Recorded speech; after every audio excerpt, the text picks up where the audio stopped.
সিলেটে আকস্মিক অতিবৃষ্টির ফলে সিটি কর্পোরেশন এলাকার বিভিন্ন স্থানে জলাবদ্ধতা দেখা দিয়েছে। এই পরিস্থিতি মোকাবেলায় দ্রুত ও কার্যকর ব্যবস্থা গ্রহণে Sylhet city corporation control room স্থাপন করেছে। সিসিক সূত্রে জানা গেছে, জলাবদ্ধতা নিরসনে জরুরি যোগাযোগ এবং মনিটরিংয়ের জন্য একটি কন্ট্রোল রুম খোলা হয়েছে।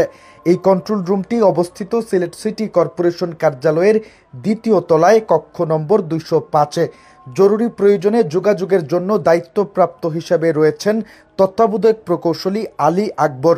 এক অফিস আদেশে জানানো হয়েছে, সার্বিক তত্ত্বাবধানের দায়িত্বে রয়েছেন প্রধান প্রকৌশলী নূর আজিজুর রহমান এবং প্রধান বর্জ্য ব্যবস্থাপনা কর্মকর্তা লেফটেন্যান্ট কর্নেল মোহাম্মদ একলিম আবেদিন।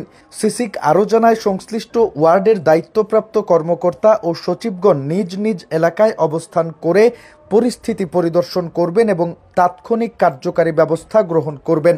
পরবর্তী নির্দেশনা না দেওয়া পর্যন্ত প্রতিদিন বিকেল 5টার মধ্যে সিলেট সিটি কর্পোরেশনের আইসিটি শাখার ইমেইল ঠিকানা 1gcc1@lgd.gov.bd-তে জলাবদ্ধতা নিরসন সংক্রান্ত সর্বশেষ তথ্য ও অগ্রগতি প্রতিবেদন পাঠাতে হবে।